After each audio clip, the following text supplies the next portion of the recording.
Oke, halo Mexian, halo traders, kembali lagi di Market Outlook bersama saya Adam Ibrahim Aji selaku analis dari PT Maxco Futures yang seperti biasa nih di awal minggu kita akan update mengenai apa-apa saja yang terjadi di dalam pasar di minggu lalu yang berpotensi mengalami market mover di minggu ini.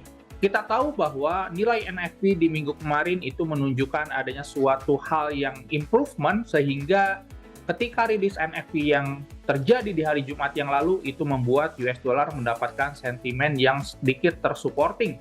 Tapi dari sisi closing price-nya itu menunjukkan adanya suatu hal yang tertekan ya dari sisi indeks dolar. Nanti kita akan bahas dan potensinya apa terhadap kebijakan Fed. Namun sebelum saya lanjut, saya ingin share terlebih dahulu nih kepada rekan-rekan mengenai reward program dari Maxco Futures. Yang mana kita tahu bahwa reward program ini berlangsung hingga Agustus 2023, tepatnya di tanggal 20. Jadi kalau misalkan rekan-rekan sudah join, sudah deposit, ketika melakukan trade, itu bisa claim reward dengan potensi mendapatkan reward seperti handphone, emas, dan lain sebagainya. Namun itu pun ada term and condition-nya, dan salah satunya harus achieve berapa jumlah lot yang rekan-rekan tradingkan. So, ini sangat menarik sekali karena rekan-rekan bisa trading dan juga mendapatkan reward ya. Ibaratkan trading mendapatkan cashback seperti itu.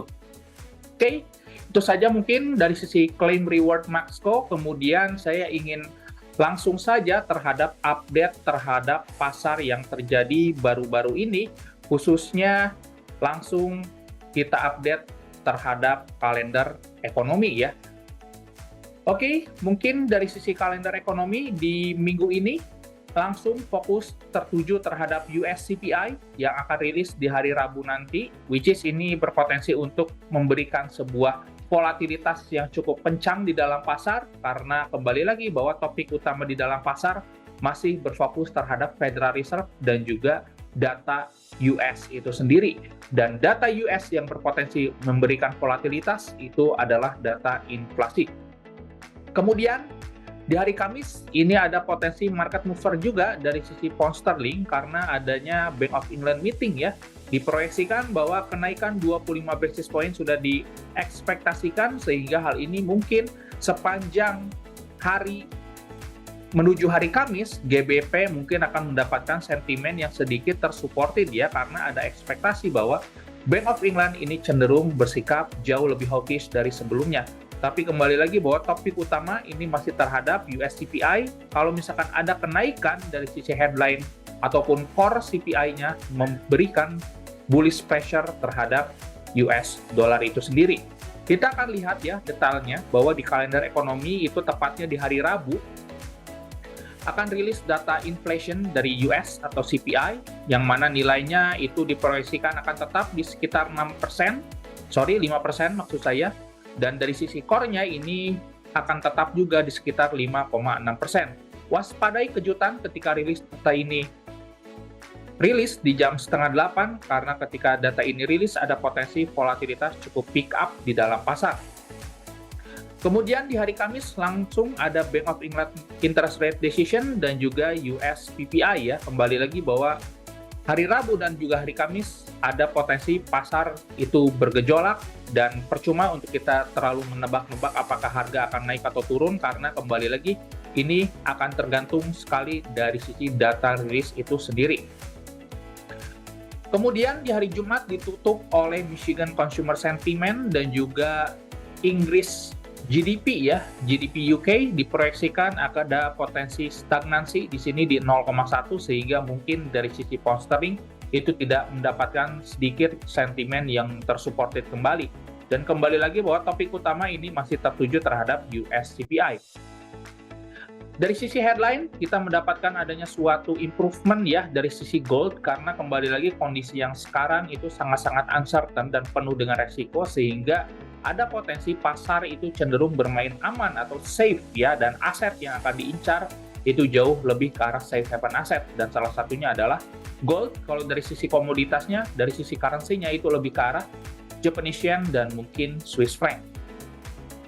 Kemudian menurut JP Morgan di sini bahwa investor pada saat ini moving terhadap gold dan juga sektor teknologi di tengah recession risk dan kembali lagi bahwa topik utama di akhir-akhir kuartal di awal pertengahan kuartal kedua ini itu lebih ke arah recession risk dan juga berbau mengenai banking turmoil.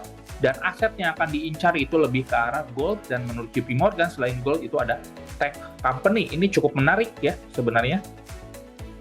Kemudian di sini bahwa menurut JP Morgan lagi juga, bahwa menurut CEO-nya bahwa Jamie Dimon ini berkomentar bahwa banking crisis ini baru saja dimulai.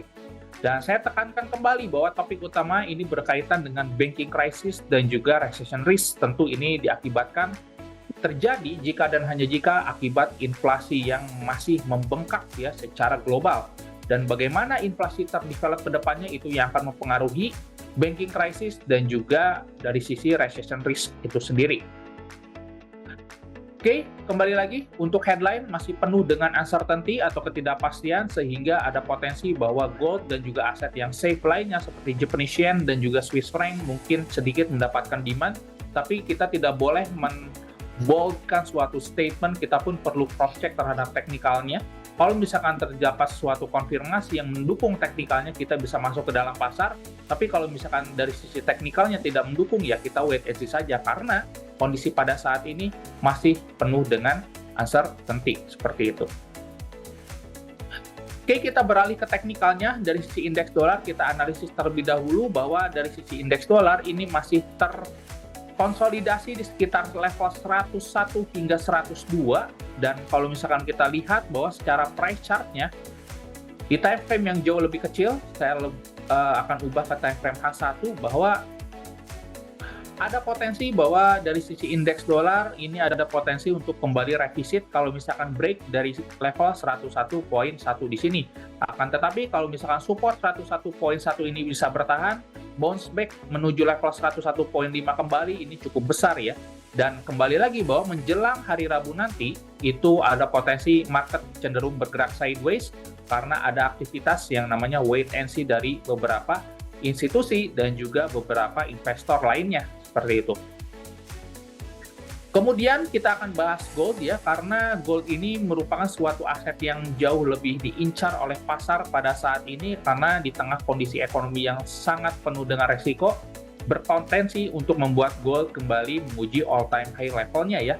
Dan pada saat ini gold itu masih berada di level 2021, yang mana kita tahu bahwa penurunan yang terjadi pasca NFP yang hari Jumat yang lalu, kalau misalkan masih bertahan di level 2030, masih berpotensi untuk bergerak turun. Akan tetapi kalau misalkan level 2030 ini bisa tertembus, maka next target bisa ke 2050 ya. Jadi key point-nya kembali lagi rekan-rekan di level 2030 ya. Ini menjadi suatu level yang bisa menjadi sebuah kesimpulan kalau misalkan close di atas 2030, ini mengindikasikan fear di dalam pasar itu tereskalasi, dan kembali lagi, kalau fear tereskalasi kembali di dalam pasar, untuk gold itu bisa mendapatkan sentimen yang bullish ya, seperti itu. Tapi kalau misalkan level 2030 ini bertahan, ini bisa kembali revisit menguji level 2020 bahkan hingga ke level 2000 pas ya, seperti itu. Kemudian USD JPY, untuk USD JPY kembali lagi ini akan tergantung rate of change-nya karena keduanya masing-masing menunjukkan adanya sebuah potensi demand karena keduanya merupakan safe haven asset, dan pada saat ini USD JPY itu tertahan di level 135 ya, which is kalau misalkan area yang saya tandai ini bertahan tepatnya di 134.7 bisa menguji ke 136.5, akan tetapi kalau misalkan area yang saya tandai ini bisa tertembus, which is ini merupakan sebuah area resisten become support. Kalau misalkan area merah ini tertembus, maka ada potensi drop kembali menguji ke 133. Jadi kalau misalkan rekan-rekan yang ingin menjadi seorang buyer, stop loss wajib diletakkan di bawah level 134 ya. Karena ini merupakan suatu level yang merupakan sebuah titik invalidasi kalau misalkan tiba-tiba harga bergerak turun lebih dalam lagi, seperti itu. Oke, mungkin dari sisi USD JPY sudah cukup jelas ya, dan saran saya untuk trade di minggu ini jauh lebih konservatif saja karena minggu ini akan penuh dengan resiko ya. dari sisi datanya saja itu US CPI merupakan data yang bisa memberikan volatilitas yang cukup pick up, yang cukup tinggi ya, apalagi ditambah dengan Bank of England meeting yang which is itu bisa terspillover ke US dollar juga. Kemudian terakhir US oil ini masih berada di area downtrend ya. Kalau misalkan kita lihat tarik dari area swing high di sini hingga level pada saat ini masih bertahan di bawah level 73. Kalau misalkan menembus level trendline yang saya tandai di sini, ketika break mungkin ada potensi retest terlebih dahulu, barulah mungkin harga akan continue naik ke level 76 ya.